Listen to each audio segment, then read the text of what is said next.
Assalamu alaikum wa rahmatullahi wa barakatuh. O Sheikh Fahmy hoje escolheu como tema da sua khutbah castigo dos opressores, ou seja, o castigo que é destinado aos opressores, em contrapartida às suas duas últimas khutbahs, as duas últimas falas nas semanas anteriores, em que ele falou conosco sobre o prêmio do paraíso, a recompensa do paraíso, e mencionou a última pessoa que vai entrar no paraíso, a última pessoa saindo do fogo do inferno, tropeçando, sendo tocada pelo fogo, e ganharia como prêmio 2 vezes o tamanho desse planeta, 2 vezes o tamanho de toda essa terra, para a última pessoa que entrar no paraíso. E hoje ele traz então para nós o outro lado da moeda, o lado oposto daqueles que são injustos e opressores, sempre diante do cenário com o qual a gente convive e acompanha dos nossos irmãos na Palestina. Então ele traz 2 versículos alcorânicos em que o Allah subhanahu wa ta'ala diz: por certo, nós socorremos nossos mensageiros e os que creem na vida terrena, e em um dia em que as testemunhas se levantarão, um dia em que as desculpas, ou seja, as justificativas, não beneficiarão os injustos, enquanto eles terão a maldição e terão a pior morada. Ou seja, a punição, o castigo do inferno é uma promessa divina. Deus não isenta ninguém do castigo. E o Sheikh traz para nós então 3 narrações do profeta Muhammad sallallahu alaihi wasallam, que as bênçãos e a paz de Deus estejam com ele. Na primeira, o Sheikh conta que os imigrantes que o profeta havia então enviado, os companheiros que foram para Habasha, Abissínia, gente, hoje a atual Etiópia, no continente africano, foram os primeiros 2 grupos de imigrantes que saíram fugindo, tentando escapar dos inimigos, dos idólatras.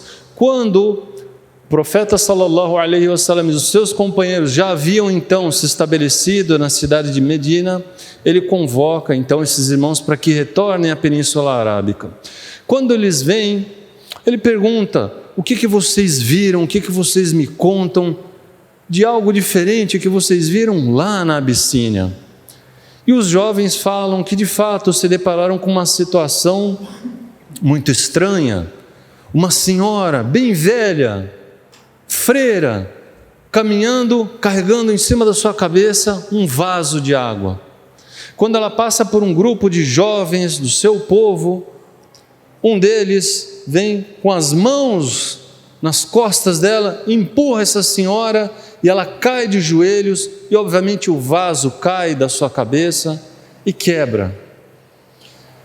Ela se levanta, olha para esse jovem, se dirige a ele e chama: ó traidor, ó você traidor, você espere um dia em que Deus vai estabelecer o seu trono, e Ele vai reunir o primeiro e o último, ou seja, o primeiro e o último ser humano, toda a humanidade. Ela está falando exatamente sobre o dia do julgamento, o dia do juízo final, em que todos nós, inclusive aqui presentes, estaremos reunidos na presença, diante do nosso Criador, Deus Todo-Poderoso.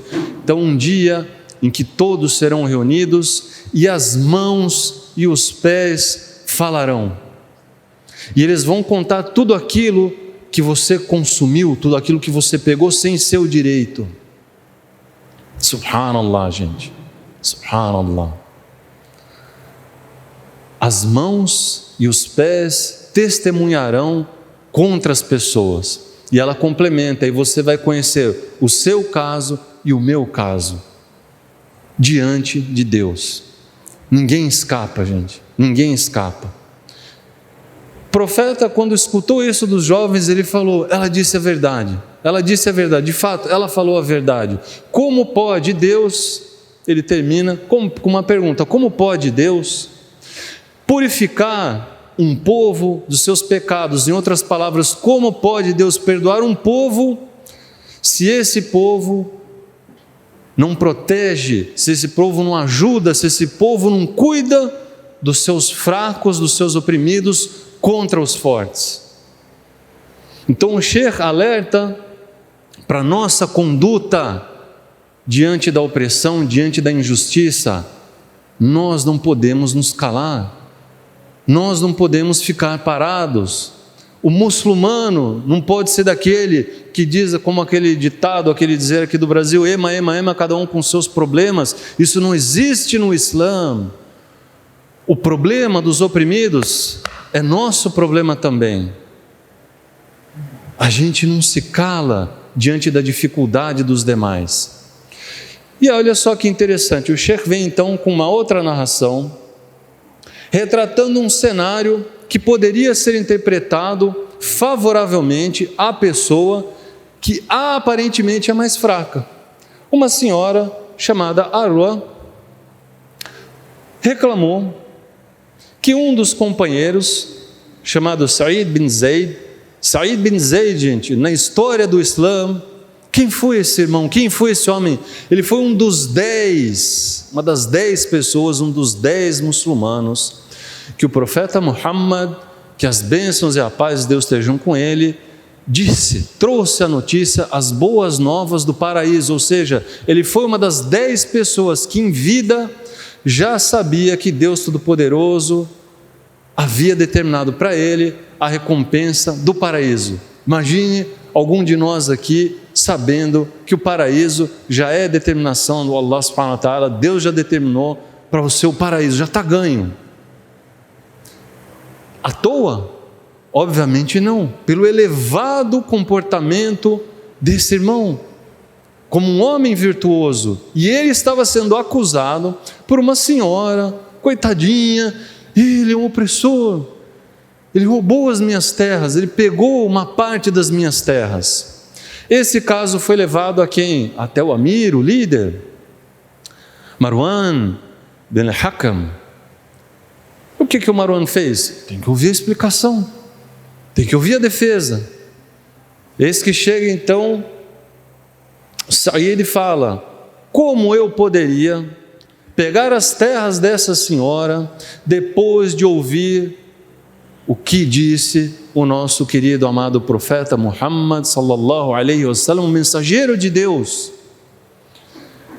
Marwan pergunta: o que foi que você ouviu do mensageiro de Deus?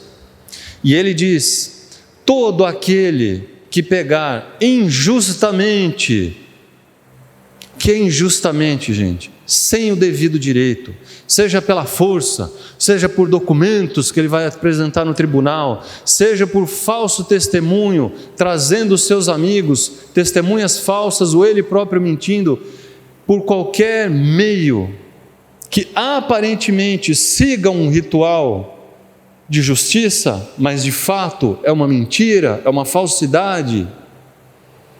Todo aquele que pegar injustamente, mesmo que seja um palmo de terra, um pedacinho de terra, essa pessoa, como punição de Deus Todo-Poderoso, ela será condenada a carregar no seu pescoço o equivalente daquele espaço que ela roubou, 7 terras.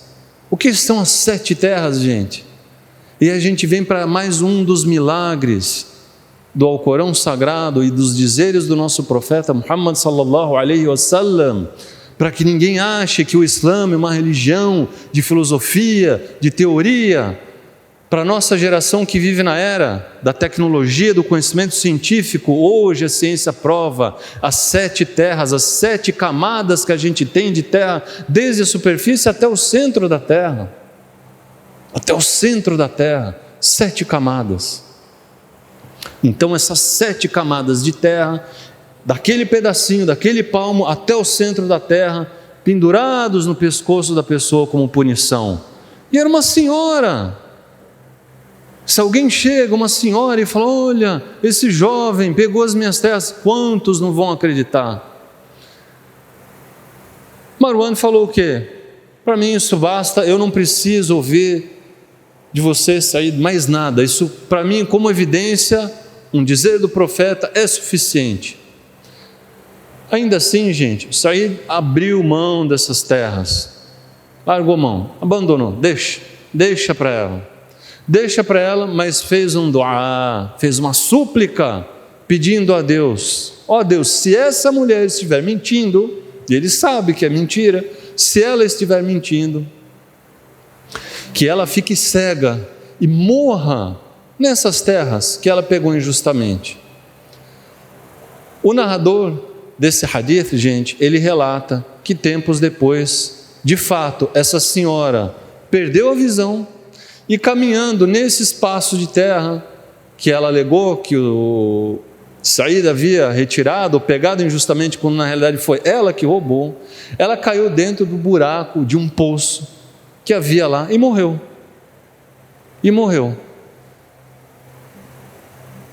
Deus atende a súplica daqueles que são injustiçados e oprimidos.